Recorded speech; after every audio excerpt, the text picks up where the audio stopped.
It's time we give back. Sow a seed and show someone where love's at. Even if you don't give a dime, give your heart and share your time. Help somebody else in life. Give back. Let's give back. Don't forget. Welcome back to another episode of Ignite, Empower, Transform, where we sit and have conversations with our community superheroes, people who take the time to give back after they've gone on and made success for themselves.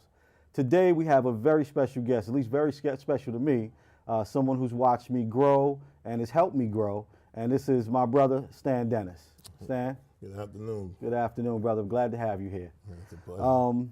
People don't know, well, there are plenty of people that know a lot about you or know you. Let's put it that way. They don't know a lot about you because I know you're constantly moving and you're doing things, always with the attitude of improvement and bettering mankind.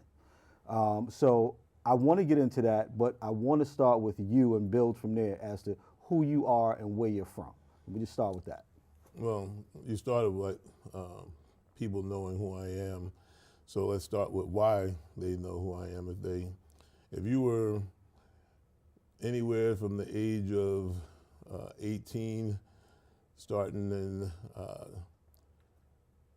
1984, and you were around Jones Beach, the Jones Beach Greek Fest ran for 25 years. At the helm of that, a member of Phi Beta Sigma Fraternity Incorporated, Prince Hall Masonry in New Jersey, had this nice little place on 8th Avenue called Rio's Soul and Caribbean Supper Cafe, and many of my M&M and hot chocolate events in the city. Okay, so that's your adult stuff. Yes, now, that's good, and we'll dig into that a little more, but let's move back a little bit. Let's talk about who Stan Dennis is. Well, I'm from East Orange, New Jersey. My mom and my dad, William Dennis, I want to invoke him right now.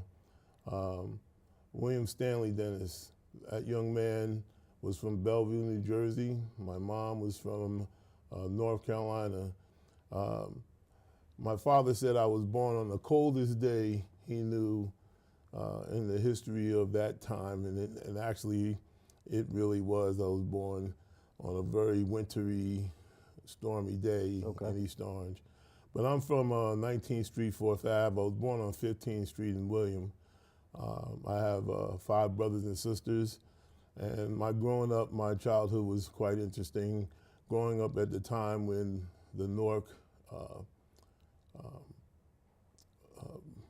with the revolution, the riots happened, and my father was he was a police officer, and he was part of that situation, and it changed our community drastically. It affected how my childhood was growing up. Now, did the change happen because of the riot and your dad being an officer?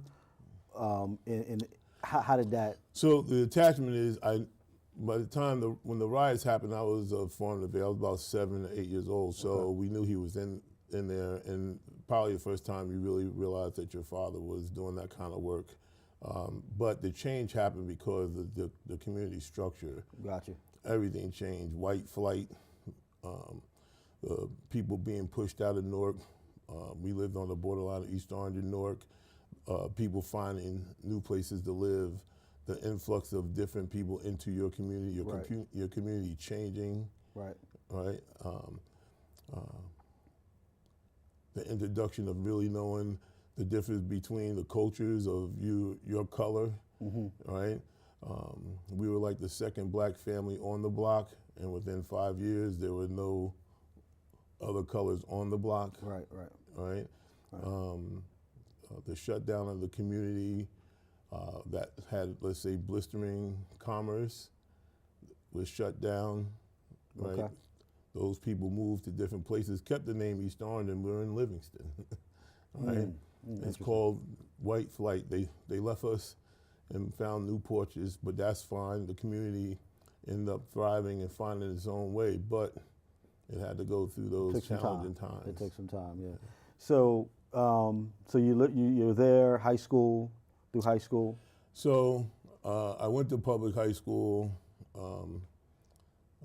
in my area, but I didn't go I went to public elementary school in my area, but I didn't go to public high school. I went to a Catholic high school out of town. Okay. My sisters and brothers all went to private high schools. Okay. So I went to a school called Immaculate Conception in Montclair. It helped save my life. Okay, okay. Your story's similar to a lot of ours. Now, from Montclair, you head on to college. Oh, well, it ain't that fast. We have to kind of talk. So I want you to give me all of that. Yeah, my childhood. So let me talk about my street brothers real quick. Bam, Hassan, Randy, Rio, my street mates. We found a brotherhood, but it was in football. Okay.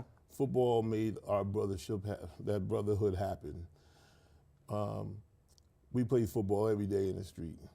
It kept us out of the other kind of trouble, but we were in the other kind of trouble.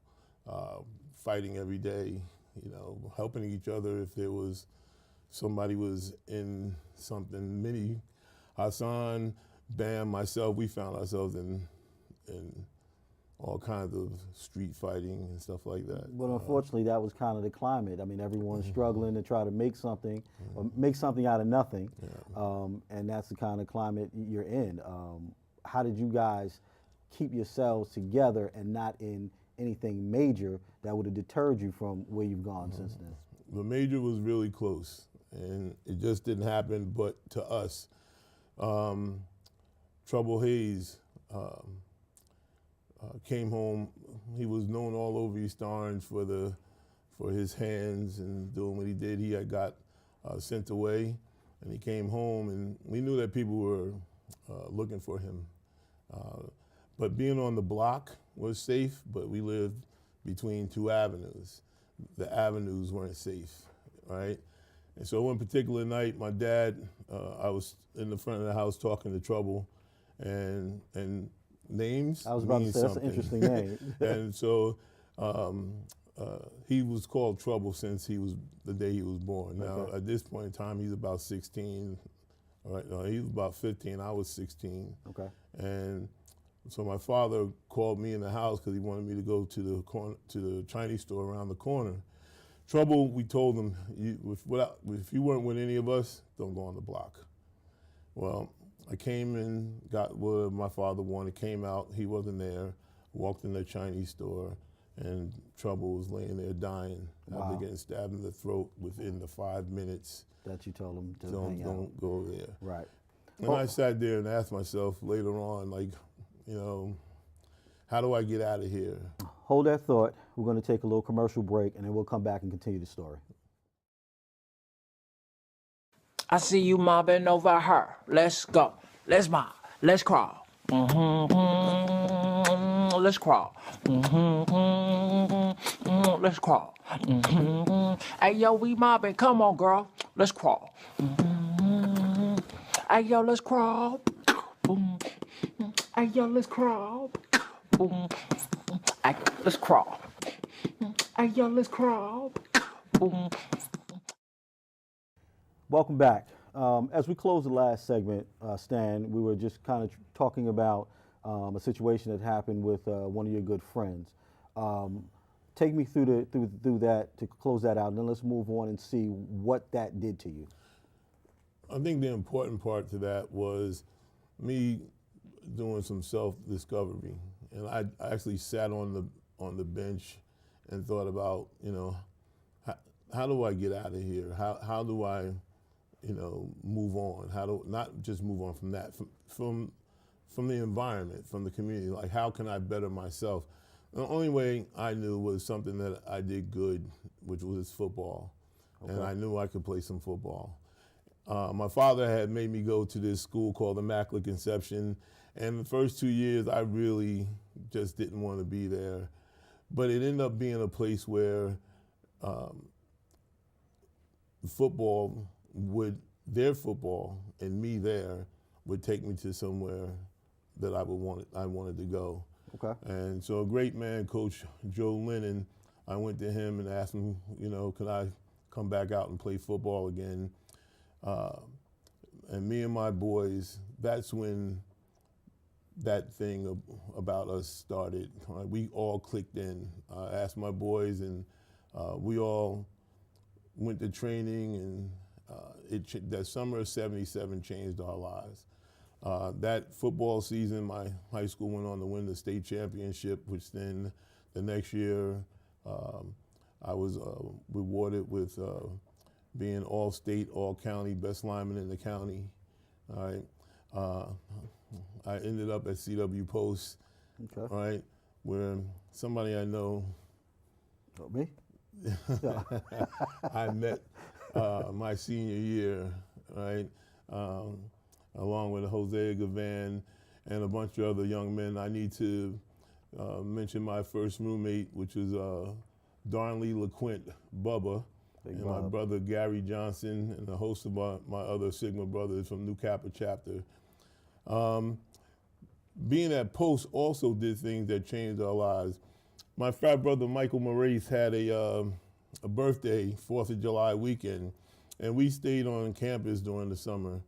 And so one summer I was like, hey, let's have a birthday party for Mike on the beach. Well, that little beach party turned into 50,000 people years later, all right, which is called the Jones Beach Greek Fest. A young man named Jose Gavan, we were palling around with a couple of guys in Post Hall talking about what could we do to make an impact. And I'm a Sigma, Jose Gavan, an Alpha, and Benny. We all came up with an idea, and we ended up at the Red Parrot, and we had a party bringing all of us together. Okay. It was one of the first times. It was the first time in our lives that we had experienced our fraternities coming together in unity, and we had this really great event that turned into many more. Okay. It turned into what we call the Greek Fest parties, imminent production, and it went on to affect the world. The Greek Fest. Everyone knows the Greek Fest. The Greek Fest just plain and simply impacted the world. There were other people who had things to do with the beginning stages. Mike Casper, Rodriguez, and a couple other people. But once it got going, my partner was Jerry Graves. It just 20 to 50,000 people every year for 25 years. That's pretty impressive. Yes. That's pretty And impressive. so if you were ever at Jones Beach and all those different artists that touched the stage, it just simply changed the world. Right. Right. So what is that like now? Does it still happen? Is anyone else doing it? No, in 2010, it reached a point, and I just kind of like said, it's enough. Okay. And I didn't see my beautiful daughter becoming a Zeta in my mind at that time. She was too young, but she is now a member of Zeta Phi Beta Sorority Incorporated, and she's in UPenn. And if I would have had the foresight, that young lady would have been the one that would have been taking that. Carry the torch. Right. Understood. Understood. So you're done with the Greek Fest, and you know, everyone I know just from our personal relationship that's when you said Greek Fest, you said Big Stand. That was just a thing to do. But I know there's more than the Greek Fest in you. I know there are other things you've done. There are things you've done for the community. Let's talk about some of those things. Well, in those days or now? Let's bring it a little bit forward. So bring it to now. Well, as life changes, being a third-degree black belt, I was asked by my instructor to come to the Bronx to help teach some kids karate in some of the housing projects, right? Mm-hmm. And so one day I brought my daughter with me, and on the way home, because she would help me, and she said, "Daddy, how come you don't teach my friends? We come all the way out here. How come you don't teach my friends karate? And Daddy had to come up with something, Right. and I said, Right. because your teacher, your principal hasn't asked me. Well, the very next day, my daughter did her thing. The principal comes up to me and says, Mr. Dennis, we're so happy that you decided to do that. And I had no idea what she was talking about. So I ended up teaching karate at my daughter's school. Okay. Then they asked me if I would help with the gym class. They didn't have a gym class. And I was like, well, I'm kind of busy, but I have to help the kids, so I did. Well, the next thing I know, I'm teaching. Wow. And I end up at my daughter's school teaching for from March to June as an interim teacher, right?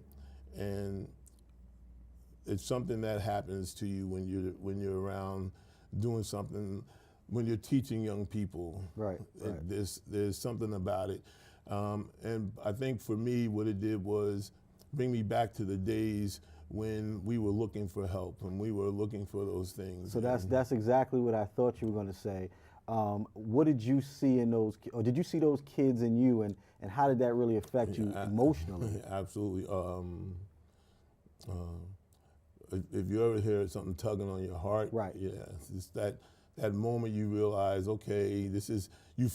I have to be honest, I fought it. Right. Right. This opportunity came out of nowhere. I get a call from St. Anthony's High School, and the real career started. Out of nowhere, they asked me to come and teach, and so I'm with high school kids. They look like me. I look like them. I'm a man. Right. That effect of male teachers, black male teachers, is as great as the effect of being a black man in your home and being a father. Because my father was that for me. Like when I reach back and I think about the context, how do I connect all of this? You know, like I'm their, in a lot of cases, I'm their surrogate father. Gotcha. And I know how to do that because of my father. Understood. Well, it sounds like you got some serious connections with these. You had made some serious connections with these kids. We're gonna break here for another commercial, and then we'll come back and we'll wrap it up. Ignite. Empower. Transform. Every Tuesday night at 8 p.m. on BronxNet. Give back. Let's give back.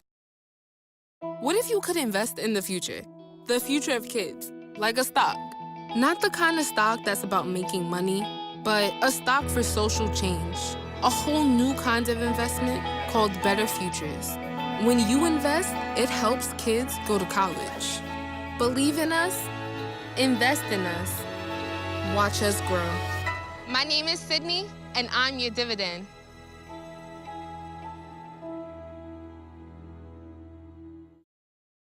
Welcome back to the final segment of Ignite, Empower, Transform.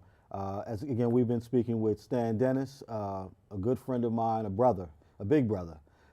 Stan, we've talked about your childhood and some of the trauma you dealt with your friend and his situation, and how that had you and your group of guys rethink your lives. We've gone and talked about you stepping into the entrepreneurial game with doing the Greek Fest. And at the very beginning, you mentioned a few other establishments and businesses that you've run and owned. And we left off last with you talking about the importance of a male figure, a male black figure in education. Let's go into that a little bit. Well, the importance of a father, right? Again, right? Days don't go by at all without him being around somewhere. February 13th marked the 10th year that my dad passed, so I know what it's like. So, like, just to connect, like, my dad, when we were in college, we didn't have cell phones, we didn't have the computers, those stuff didn't exist. I'm on a cord phone talking to my dad, and he says, "Hey, boy, they got them their fraternities on your campus. And I was like, what do you know about that? And he was like, yeah, I want you to find yourself in one of them fraternities. And I was like, Dad, I'm a football player. We don't do that kind of stuff. He goes, I knew you would say that. He goes, now you find yourself in one. He says, I said, why? He goes, because when you get out of school, it's going to be more about who you know than what you know. All right? And all I knew was my dad had an 11th grade education, but my father was a master mason. All right? And so I did follow what he said, and so did Bubba, and so did Gary, and the rest of my crew followed suit.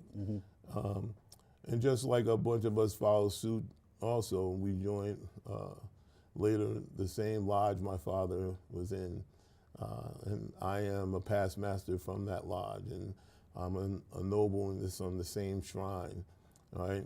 And so that connection, that father connection, and I hope I do that with my son, little Stan, who's not so little, all right?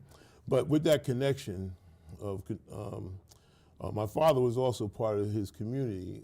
When I go back, I hear many stories about how he helped other kids. Okay. And so when my son got to a place to start to play football, I said to him, I help you, I'm gonna help other kids too. And my son is now a junior at St. Peter's Prep, and I'm not wearing this because of him. I am, but not just because of him. I'm also a coach for St. Peter's Prep. I also have two of my own football teams. I have for 10-year-olds, 12-year-olds, 14, 15. It's called North Jersey Crushers, a North Jersey state team. My state team, we play from November to December, and we go out nationally and we play other teams from other states. Okay. And my 10U, 12U, 14U, and 15U was my spring football team. Now, what we're talking about is helping a lot of kids stay off the street. And what we're talking about is creating another fraternal type situation for these young men as they become friends and brothers that help each other manage their way through this thing we call life. Right. That's great. I mean, I don't think it's super important because I mean, I take the relationship you and I developed when I first met you. I was kind of just loose and not knowing which direction I need to go, and then Mr. James Boatwright, you told me the story later on, whispered in your ear, go get him. Go get him. And I mean, I look at that as a life-changing situation for me. Yeah, again, another a man who looks like us, who was a father figure to us. He was more a friend to me, but he was definitely a father figure to all them young men that were in HEOP. Right. And what football to me has always done was foster things like making sure that you're responsible, because you have to be responsible for your job when you're playing. Football is life, and and that's what we say. And there's just so many things and attributes in football that we have to use in life. And so I try to teach these things also to my son, to be responsible. You got to do your homework. Someone shouldn't have to tell you to do it. You need to do it. You set goals. You become goal orientated, all right? And so the beauty of it is it's what I love to do. It took me back to my childhood. Right. And so with all that I've learned, I'm able to give it back. And I just don't give it back on the youth level. Right. Again, I'm also a high school coach. So these are young men that stay with me, meaning that I could be somewhere and they run up to me and like, Coach, I'm doing great, Coach. I want you to know how, I want you to be proud of what I'm doing. I'm doing this, I'm doing that. And so watching these young people become young men and become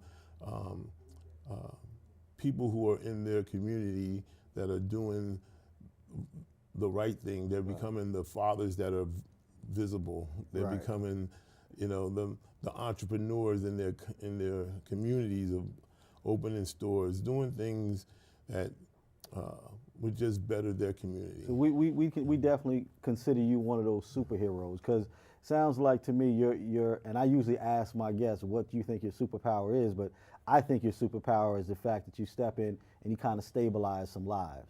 These may be kids that could easily be moved too far left or too far right, but in the connection they have with you through the coaching and then getting to know each one personally and finding out what's going on with their lives, you get to stabilize them and get them balanced and get them moving forward. Yes, and no superhero can be a superhero alone, right? So, you know, I have to bring up my great coaches because these are other young men and family men who give up their time. Coach Ike Williams, Coach Sean Scott, Coach Bazemore, Coach Tim Freeman. These are some of the guys that are with me all the time, helping these young people. And there's a lot of them. And again, our football team, all right, we're about to take on an amazing season this spring. All right, so wish me luck. I'm going for 5 championships. Absolutely. We will absolutely wish you luck. And, you know, you can always check in with us if you feel like there's a time you want to bring some of the guys up, coaches and or players, and you want to sit down and have this conversation again, giving them another outlet to see more men of color doing some things. Who would have thought 30 plus, almost 40, believe it or not, years ago, you and I would now be sitting face to face like this. And aren't you from the Bronx? I am from the Bronx. And so since we're from the Bronx, all right, I helped out somebody from the Bronx, that Jersey boy. Yeah. All right, you got that one. Stan, it was an absolute pleasure, as always, speaking to you. We'll definitely have to do this again. And I'd like to thank you all for sitting in with us on this episode of Ignite, Empower, Transform. I'm your host, Larry Starke. Thanks for watching. It's time we give back. Someone see and show someone where love's at. Even if you don't give a dime, give your heart and share your time. Help somebody else in line. Give back. Let's give back. Don't take the power of love for granted. It's the source that will change the planet. Until we all try to understand it, then we could give back. Back to a time of sacrifice. Like those before who paid the price. It's time we give back. Someone see and show someone where love's at. Even if you don't give it back, give your heart and share your time. Help somebody else in life.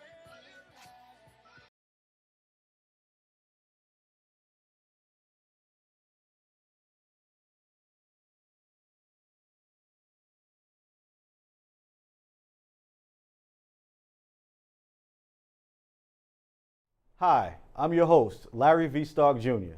I'm your host, Rachel Cheeks Gavan. I'm your host, Hosea James Gavan II. I'm your host, Rebecca Gavan. Tune in to Ignite, Empower, Transform every Tuesday night at 8 p.m. on BronxNet. Give back. Let's give back.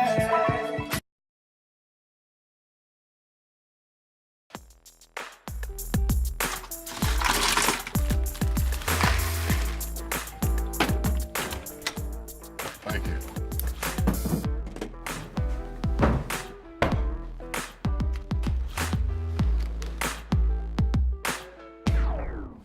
You got a king?